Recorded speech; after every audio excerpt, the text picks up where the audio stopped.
अस्सलाम वालेकुम जी। तो आज हम अगेन गोल्ड को एनालाइज करते हैं और गोल्ड के मतलब अपना जो कंप्लीट ओवरव्यू है वो आपको बताते हैं। तो गोल्ड का सबसे पहले हम टॉप डाउन एनालिसिस से शुरू करते हैं और टॉप डाउन एनालिसिस से शुरू करते हुए हम देखते हैं कि गोल्ड ऑलरेडी अपने बियरिश ट्रेंड में है।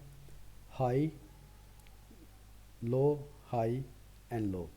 सो गोल्ड अपने मंथली टाइम फ्रेम में अपने बियरिश ट्रेंड में है और इस वक्त जो करंट इसकी मूव है वो रिट्रेसमेंट वो ले रहा था मंथली टाइम फ्रेम के साथ।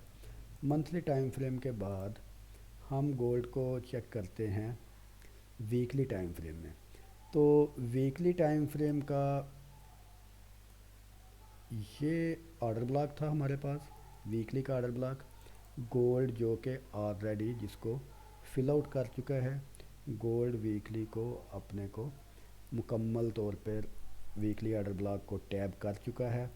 सो यहाँ से ज़्यादा जो चांसेस हैं वो गोल्ड के अब डाउन साइड की तरफ शुरू हो चुके हैं। वीकली के बाद हम देखते हैं डेली में। डेली में क्या सिचुएशन है। तो अगर वीकली का ऑर्डर ब्लॉक था तो डेली का जो ऑर्डर ब्लॉक है वो वहाँ पर इतनी ज़्यादा उसकी इफ़ेक्टनेस नहीं रहती। और डेली का हम देख रहे हैं कि गोल्ड ने एक मूव नीचे की तरफ बनाई और उसके बाद ये अपने रिट्रेसमेंट फेज़ में चला गया। और उसी तरह हम अगर वीकली में देखते हैं, जैसे ही ये ऑर्डर ब्लॉक टैब हुआ तो यहाँ पर हमको ट्रिगर इवेंट अब देखना था कि गोल्ड का ट्रिगर इवेंट बन रहा है या नहीं बन रहा। तो गोल्ड का ट्रिगर इवेंट कंप्लीट हो चुका है। ट्रिगर इवेंट कंप्लीट होने के बाद प्राइस ने एक रिट्रेसमेंट लेनी होती है इस एरिए में। ये वाला जो 23 और 170 के 17 के दरमियान जो एरिया होता है वहाँ पर एक दफ़ा रिट्रेसमेंट लेनी होती है इंस्ट्रूमेंट ने। तो यहाँ पर वो रिट्रेसमेंट भी ले चुका है और रिट्रेसमेंट के बाद अब हमने यहाँ से कोई ना कोई रिवर्सल सिग्नल देखने हैं कि कोई रिवर्सल सिग्नल बन रहा है या नहीं। तो हम फर्दर छोटे टाइम फ्रेम में जाते हैं। तो जैसे ही हम छोटे टाइम फ्रेम में जाते हैं तो हम देख रहे हैं कि यहाँ से जो थी मूवमेंट वो वन मूव डाउन थी, एक रिट्रेसमेंट, और ये इस जगह पर एक क्लियर एक बहुत स्ट्रॉन्ग सा ऑर्डर ब्लॉक बना 4 आवर्ली टाइम फ्रेम में। 4 आवर्ली टाइम फ्रेम में जैसे ही ये ऑर्डर ब्लॉक हुआ उसके बाद ये प्राइस नीचे गई तो हमारी ये एक्सेप्टेशंस थी कि प्राइस इस ऑर्डर ब्लॉक को टैप करने के लिए वापस ऊपर आएगी। तो यहाँ पर वापस ऊपर आने के बाद प्राइस ने इस ऑर्डर ब्लॉक को टैप कर लिया। अब हम मज़ीद फर्दर छोटे टाइम फ्रेम में देखते हैं। अब एक चीज़ कन्फर्म हो गई हमारे पास, early up, monthly down, weekly down, daily down, 4 hourly down. अब हम 1 आवर्ली में देखते हैं कि 1 आवर्ली में क्या सिचुएशन है।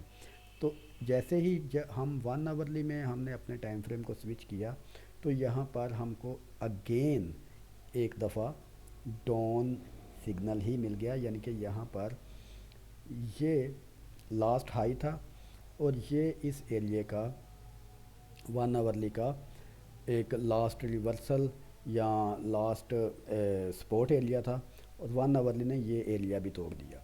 तो जैसे ही ये एरिया तोड़ा अब डेली 1 आवर्ली भी ऑफिशियली डाउन ट्रेंड में आ चुका है। ये 1 आवर्ली का ऑर्डर ब्लॉक है, ये एरिया, ये 1 आवर्ली का ऑर्डर ब्लॉक है। और यहाँ पर हम देख रहे हैं कि एक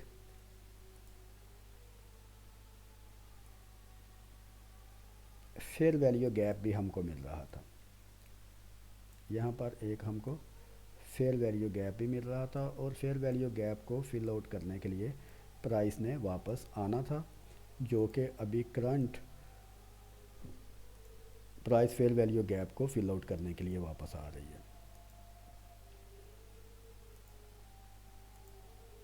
ये कलर मैंने ना अपने हिसाब से लगाए हुए हैं कि इस कलर ये कलर हर टाइम फ्रेम के साथ एक अलहदा कलर की मैंने अपनी सेटिंग रखी हुई है।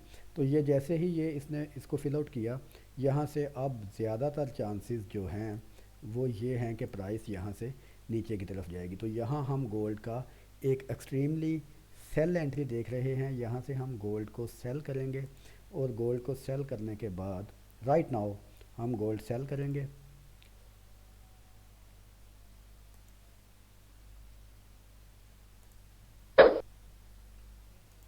गोल्ड को यहाँ से सेल किया और सेल करने के बाद हम जो इसका पहला जो टारगेट देख रहे हैं,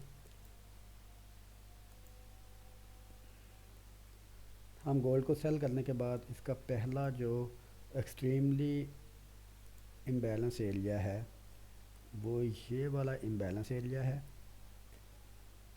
तो अभी गोल्ड को सेल करने के बाद हम 1736 का इसका टारगेट देख रहे हैं।